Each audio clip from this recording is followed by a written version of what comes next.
So, how do you feel about that total butt mopping I gave you at Monopoly today?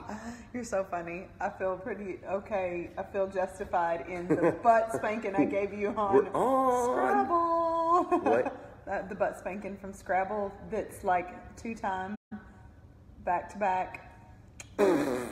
Yeah. Okay, so 2 times lately she's won the Scrabble game, and all of a sudden I'm like the heel. Lately, okay, like we never play Scrabble, and the 2 times we have played, I've won. We played more than 2 times. Well, I don't have the scorecards from those. I only keep the ones from when I win. Right, isn't that one of our topics in Married Like a Champ? No scorecard, right? Yeah, whatever. I keep it. This household is like just like bursting with competitiveness. I don't know what's wrong with her. It's all her. Yeah, Monopoly. Like, I'm the first one to, like, if you can die in Bankrupt. Monopoly, I did. I'm like, okay, you can have all my property, all my money. I got nothing. Bankrupt. So, how's it going out there today, guys? We're populating. Looks good. Frozen. I agree, brother, man. You're awesome, James. Thank you. So, hey, guys, we had, like, we're kind of off the hip tonight. We didn't make a big plan. Usually we kind of plan a little bit. I don't want to say we plan a whole lot. We plan a little bit for, had a good family day. We did, Miss Debbie. We're going to talk about that. You know, so God threw us a curveball. We get up, get our early morning 5:30 a.m. workout in. Life is good. Things are going good. Yeah, the weather is fine. I mean, it's wet. It's cold, but it's wet. And then about the time it's time to drop kids off at school, boom, it starts sleeting, and not really snowing, but just tons of icy rain and sleet, and the roads kind of freeze over. So anyway, we pick the kids up early from school, bring them back home. Lexi goes off to, tries to go off to school and goes a few blocks and turns and comes back. So it was like an impromptu family day. Yeah. But here's the thing, I had a struggle. I don't know if you guys feel this. I had like a big struggle because by 11 o'clock, I was working. So I'm on my computer, I'm working on stuff online, working on this, on that. So by 11 o'clock, I had to actually tell myself, it's okay to miss today.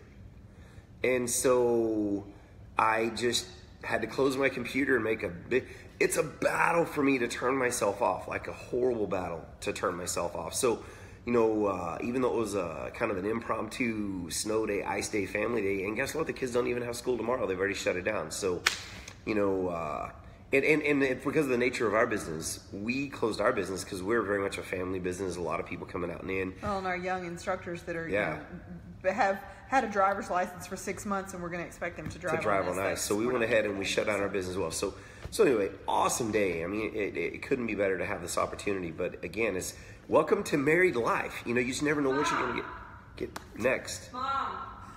Lexi, what? We're on a live in the middle of a live video. What are you doing? What? Wait, you're on live? Are you serious? Yes, we're on live. What? Speaking of the unexpected. Oh, hey. Are you on live? Let me introduce you to Can I be on live? our eldest. Yes. So exactly what are you doing? Are you cooking? Well, you're on a video, so I'm on a video. I want to be here. This reminds me of when she was 3. When she was 3 years old. I've got this vivid memory of her sitting in my lap and I'm feeding her a ham and cheese hot pocket. Yes. Right? You remember that? Yeah. Feeding her a hot pocket, and I'm like giving her bites. And so there's a little bit of meat and a little bit of cheese and a little bit of bread left. And she's like, I don't want any more, I'm full. And I'm like, baby, there's a little meat. Just eat the last little bit of meat. Because I want you to get that protein right. I want her to be big and strong, right? So, and it's a dad thing, right? So I fork up a piece of meat and I think, wow, that cheese looks really good. So I wipe it through the cheese and I go to give her the bite and she does this. I'm like, what's the deal, Lexi? You said only the meat. This is what I've been dealing with, man. I'm awesome. Awesome. Yeah. I thought you were going to tell the story about one of our first, you know, martial arts photography photo shoots. Did you see that comment? What is it? Yeah. Hi, Ms LEXI. The Holy Trinity. Yes. Nice. Oh, yeah. All right, guys. So we'll have to tell the martial arts photography one another time. We'll tell the martial arts photography story when you hear the whole room go, and it was all this one. No, I'm good. We can tell it. We can tell it another time. So, since we have a special guest here and we're on Married Like a Champ, well, welcome to married life.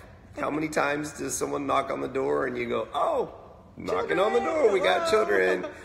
You know, just the way it works, guys. And we make the most of it. We don't get mad about it. We don't, you know, just make the most of it. So I guess I'll just ask, in your young life in our home, has there been like any standout things you'd be wanting to share with these guys about, hey, Ryan Golding, hey, you guys check in and let us know where you're from. Mr. Ryan's from out in California. That's super cool. That's awesome. So anything you'd want to share with these guys that maybe stands out around kind of our family marriage, since this is kind of the married like a champ. Yeah, around marriage. I know that's kind of odd, right? Anything that sticks out to me about your marriage. Okay, so from my perspective... Is this going to be like really long and deep? No, this is not going to... Oh my gosh. Okay, yes. Focus llama. That's what she says. So I think the biggest thing as like your kid that sticks out to me is that ever since I was little bitty, it's been very, very clear that I am not number one in this relationship. So I do not come first. Wow. Each other, you guys come first. So I think that's like the biggest thing that somebody said, Lexi, give it up. We want to know. Awesome. Yeah. So wait a minute. You said that one of the things that sticks out, that was not what I expected to hear. I was expecting something like, oh, how much you love mom or something. But it was like, you said the biggest thing that stuck out in our marriage in your life so far, and you're what, 18 years old, right? Is that right? 18-ish? Yeah. 8. Oh my God. And it's been the fact that you're not number one? Yes. But you're the number one child. You were the firstborn. You were the special of the special. Well, I mean, precious. First is always Christ, and that was always very clear. And then second in your marriage, it was each other. So I will never forget. I was like 7 years old. I was pretty small, and I had asked to go over to somebody's house because it was summertime. Not much was happening. And I had gone to my mom and I said, hey mom, do you care if I go to this person's house? And she said, nope, not today. We've got some stuff going on. I need you here. I can't go out of my way to go pick you up. It's just, we're too busy today. And I was really bummed, and my 7-year-old brain could not comprehend that there was anything more important than me going and hanging out with somebody else. Is your brain any better now? Not necessarily. And so I was like, okay, mom said no, so I'm gonna go ask dad. And so I went to dad and I said, hey, can I go hang out at this person's house today? And he didn't know about the plans because he does not make the plans. He doesn't even dress himself. There you go, Miss Stanley, now you know. Thanks a lot for throwing me under the bus. You're welcome. Okay, whenever he wears cowboy boots with shorts, I did not do that. Yeah. She does that too. Yeah. She's like, here's your attire for the day, cowboy man. Go ahead. So, anyway, and I asked you and you were like, yeah, sure, I don't care, whatever. And so I was like, yes, so pumped.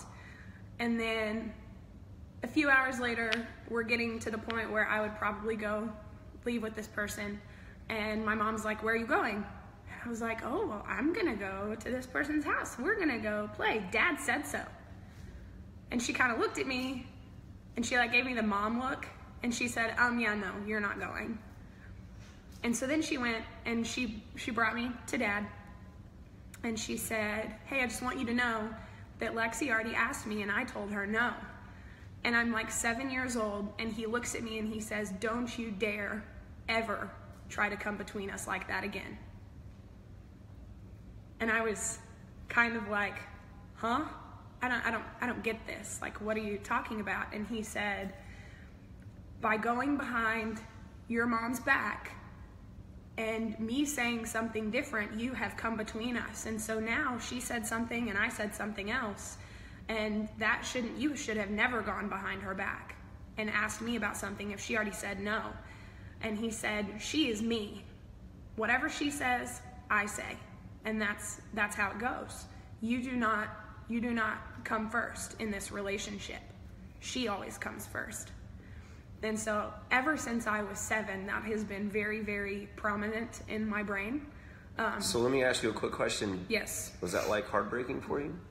No. I mean, at the time, I was heartbroken because I really wanted to go swim. Because I wanted to go to my friend's house. Yeah. Who cares? Who's first? But no. Wow. It's not heartbreaking. Well, that makes sense because you were really good about sitting me down and explaining that when you guys got married, you became one. You became one flesh. Biblically speaking, you became one flesh. And so we had this conversation when you were like 7. I was 7. I was really little. But you made sure that I understood that in that Christ relationship, you guys were one flesh.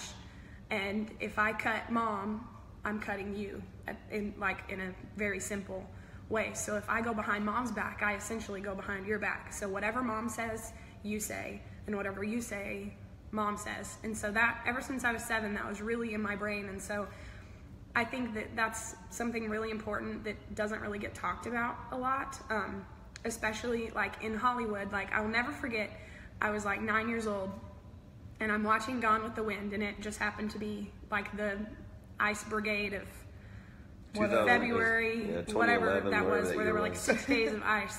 And my dad was stuck in San Angelo, and my mom and I were laying in bed and we were watching Gone with the Wind, and I will never forget when Rhett Butler says something to the effect of, the child is worth 10 of the mother. Once there's a child, the mother means nothing. I don't remember that. And I remember being very confused by that because I had always been like brought up under this, Mom and Dad are one person and they come first. I do not come first in that relationship. And so that was very confusing to me. And so once I heard that, I started hearing that in a lot of different places. So it's this very socialized thought that the child is the most important object of a marriage, but a marriage doesn't even involve a child. So okay, so I think that somebody listening to this could go, okay, so their kids are second fiddle. Did you ever feel like that it was like a negative thing? No. But it wasn't like you guys were like you're lesser. No. You never felt like that. It was just a kind of a placement and a priority type thing that. Yeah, well, I just always understood that you guys were each other's priorities first. And that I never felt, well, I don't necessarily think that feeling lesser than is a good way to put that. Because we didn't feel lesser than. For anybody listening, I mean, it's very obvious. It was always very obvious to me that I was not on the same level in decision making or anything in the house that they always. Well, you don't have you weren't. So whenever you're 9, you aren't equipped to make the decision. I think that's important because I hear a lot. My child, even though they're 7, they are a person and their opinion needs to be heard and they have a say. Well, they don't, because they don't have the same. Let's qualify that real quick. I think what we need to say, there is a voice, and they do have an opinion, and that's I think what you're not saying. Not what you're saying is that they don't have any voice, but the voice is hey, Mom, I want to wear red socks or white socks. Oh, absolutely, you can choose your socks. But Mom, I don't want to do my homework today. No, I really don't. That's not going to cut it. Even though I really don't want to do my homework, it doesn't mean I don't need to do my homework. They have a better understanding of, just based on their life experience, that I have to do my homework. And so I always understood that you guys always knew better. So, but you're saying this you're articulating it so beautifully. I don't have much to say, but I want to ask this. Did you ever test that again? I'm thinking, sure you know, hey Mom, can I? Oh, hey Dad, can I?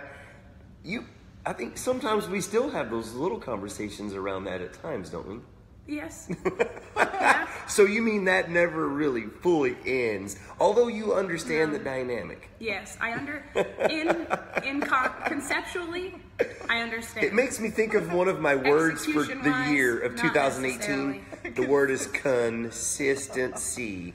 You got to consistently remind them, not of their place, but that you can't go between mom and dad. Right. And this is now, listen, I want to throw this in here. I think this is huge. Great time, because Glyn Ann and I talk about this sometimes, because we want to wedge this into these Married Like a Champ videos. There are many homes that are split. We get that. And we're not at all judging anybody about that, because we deal with it on a regular basis where kids have, you know, a mom and a dad and a mom and a dad. And I know that's hard. We get it. But I think this right here, what Lexi's talking about, it just really, really drives home the importance of, even if you are in a split home situation, guys, your kid matters tremendously. And you being able to keep a personable relationship with your ex-spouse so that you can communicate well about the life and future of your kids is massive. It is so massive. You know, and you can sit back and go, oh, it's easy for you guys. You've been married for 26 years. It's easy for you guys. You know, one of the things that's been heavy on my mind lately a lot is I just listened to a podcast yesterday, as a matter of fact, a new marriage podcast. Every third or fourth word is an F-bomb, and it's a husband and a wife married for like 15 plus years, highly successful people, and it blows my mind. Number one, the way they talk, which is a reflection in a way of respect, and one of the things the guy said in the podcast that really turned me off was this: we really jacked our marriage up so bad, and we've really messed it up. That's why this is going to be such a great thing for us to do this podcast. So here's my point. It's not always been easy, but we've not had like these horrible struggles or battles to share. You know, I've never been out and had a fling. Glyn Ann's, we've never sidestepped each other at any point. So we, and man, you can take that and do with it what you want, and think that we've been lucky, and maybe we have. I don't believe in luck. I believe in God, and I think He put us together for a reason. And I think everybody has been put in their place with their people for a reason. And so anyway, I just want to kind of throw that out there. With what Lexi's saying, you know, she has had a strong bond with her mother and father where we communicate well. But it can still happen even if there's separation. Even if there's distant separation, it is okay. Y'all can make that work. And so we want to encourage that, and don't want anyone to ever watch these and feel like we're talking down to anyone, because we have absolutely had battles. We've had disagreements. We've had struggles. You know, we've had points where she's on that side of the bed and I'm on this side of the bed, you know, where, you know, and so we get those things. So just don't want you to feel that way.